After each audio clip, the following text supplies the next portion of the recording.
This week I read 2 award-winning books, Stone Your Devotional and James. In this video, we're going to talk about these critically acclaimed books and why one of them just didn't work for me. Let's take a journey.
Big bag of books that's just been sitting in my trunk for, I don't know, maybe a month.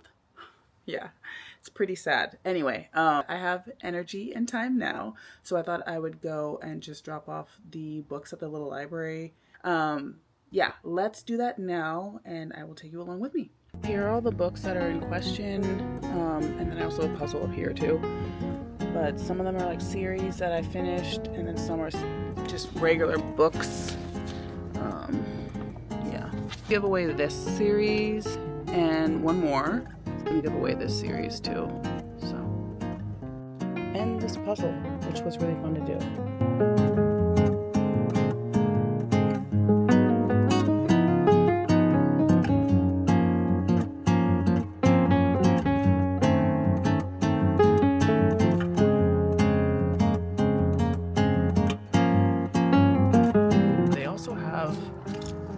Glass Castle, which was like one of my favorite books of all time. I'm at the next one where I usually find like the best books, so I thought I would leave really, really good books.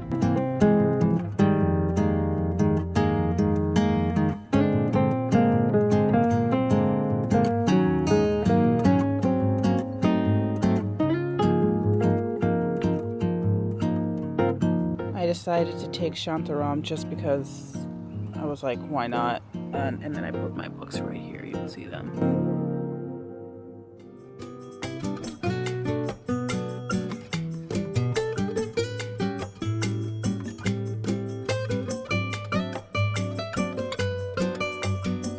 I decided to do a bunch of paperbacks at this one, so that's what this is gonna be.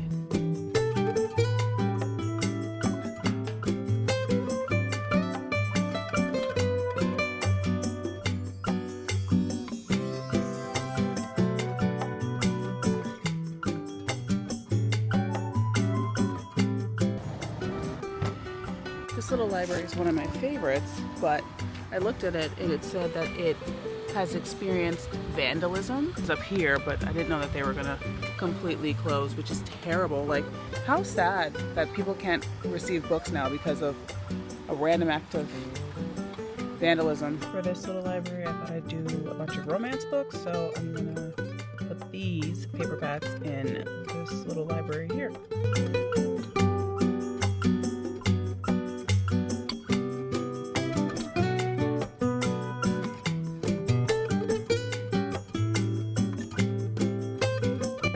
Are the last books that I'm going to be giving to this last little library.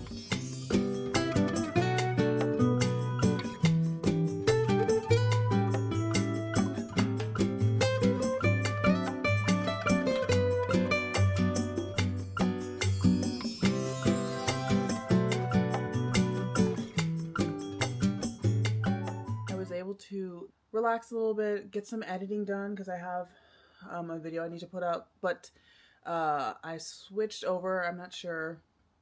I'm not sure if I'm gonna stay over here or not. I don't know because it's taking a long time to download. But at the new editing software that I got is taking longer to download than the old one I had. But I'm hoping that's because the quality is gonna be better. That's the whole idea, is just like to get the quality up. I did want to give you a little bit of update on where I'm at in Stoneyard Devotional by Charlotte Wood. I've gotten to, there are no chapters in here, but I've gotten to page 100. And basically this is broken up into like sections, and it's following our main character. She is like in her late 40s, maybe early 50s. She has no name. She used to be an activist and now is kind of like a pessimist. She's struggling. She's a glass half empty type of person. She's kind of upset about her life and the way it's turned out. She does a fair bit of reminiscing in this book so far, especially on her childhood, after her parents die, her off page. But she's reminiscing about that. And then she also is talking about like how she behaved in school, and she wasn't very kind, especially to this one person. Her name was Claire, maybe. Claire, or the girl in question, was very nerdy and just ostracized for being different and just not being as beautiful or as like smart as everybody else. You know, silly reasons, to be honest. Yeah, so she is now a very prominent activist, and she's what our main character wanted to be when she grew up, and she never got there. She's living close to this convent. She's not religious at all, but she's living close to the convent. She's making a lot of commentary, especially right in the beginning of the book, about the convent itself and the nuns and just how like run down everything is. And then there's an infestation of mice all over the area that she lives in and in the convent. And she's just, you know, talking about just how nothing is going right in her life and in her choices, and like even choosing to live there. She is struggling and searching for meaning in anything, and she can't find meaning in anything. She just is not a happy person. There's a lot of just moments, and it's mundane, and it's just very almost stream of consciousness. I'm liking it so far. It's pretty bleak.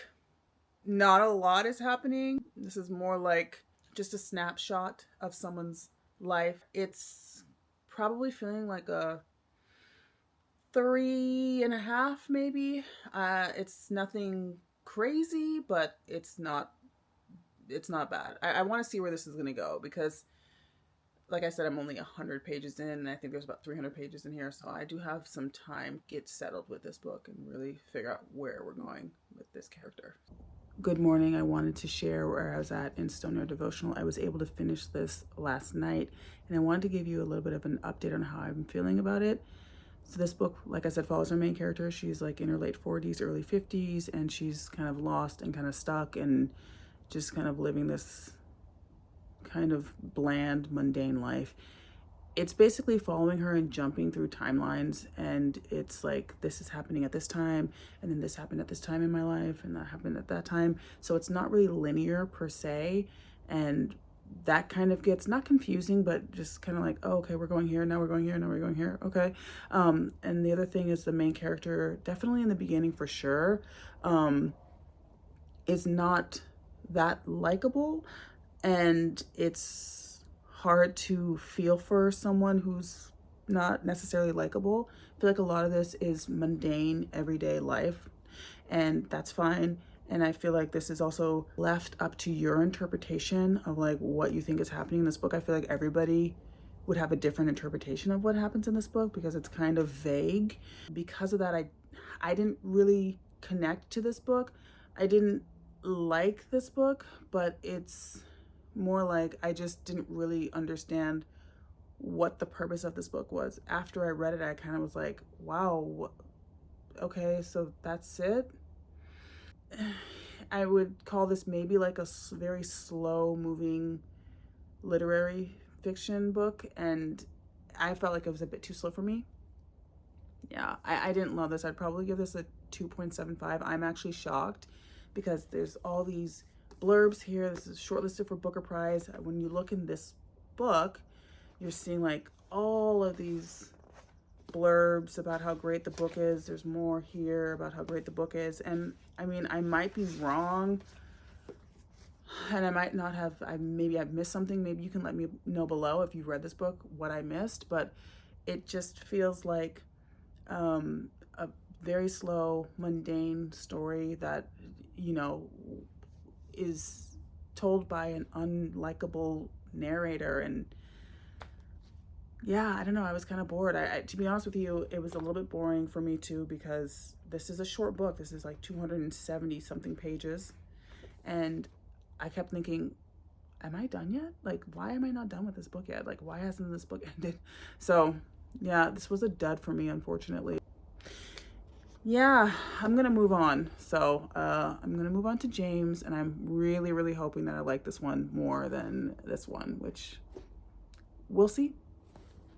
It's a little while later, and I got a package, and it is full of novellas. I have been, as you know, on my journey trying to read varied, different than I normally read.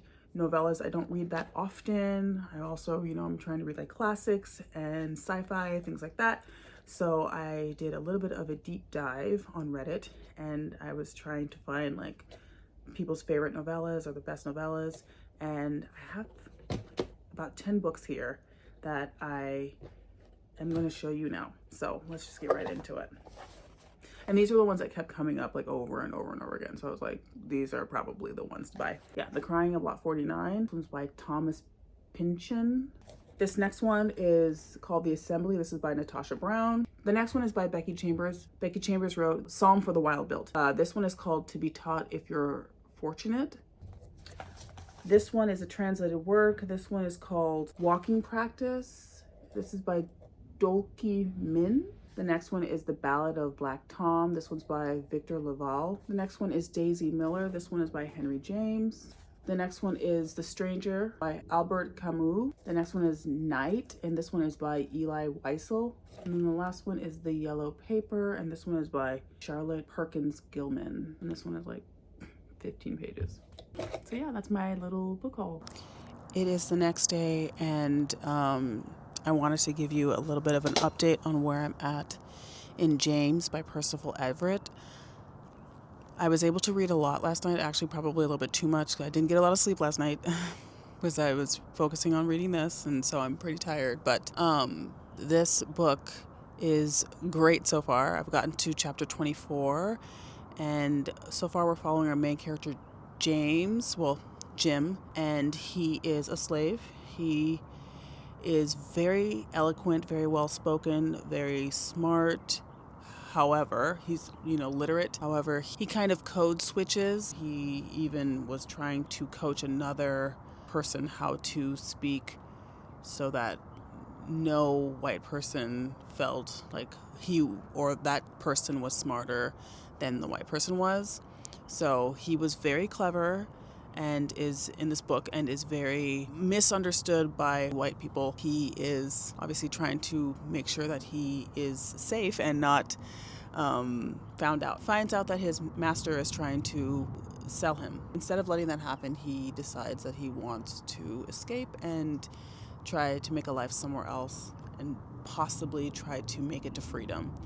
On that journey, he meets Huck. Huck is also struggling. His dad is very, very abusive, and Huck doesn't want to deal with that anymore, so he decides to run away.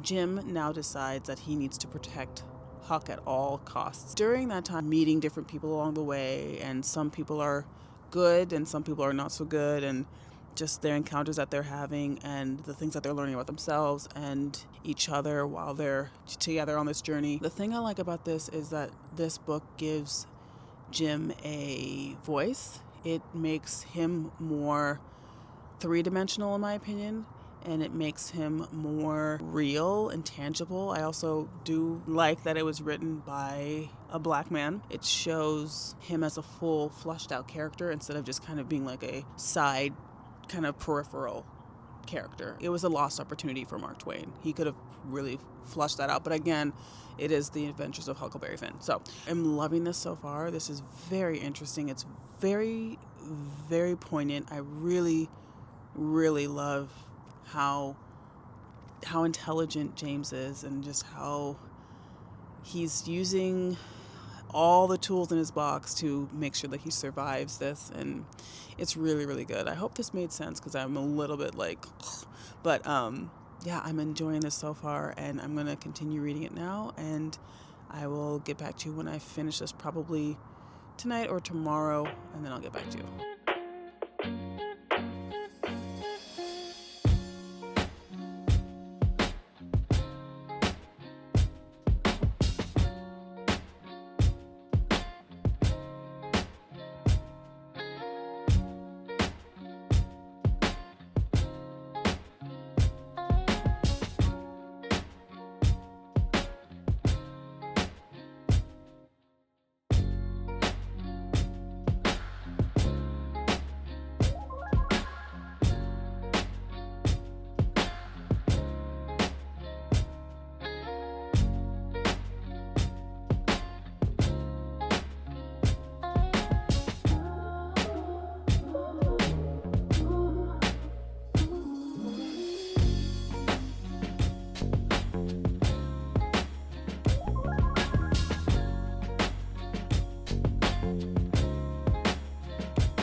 It is a couple days later, and I wanted to give you my final thoughts on James by Percival Everett.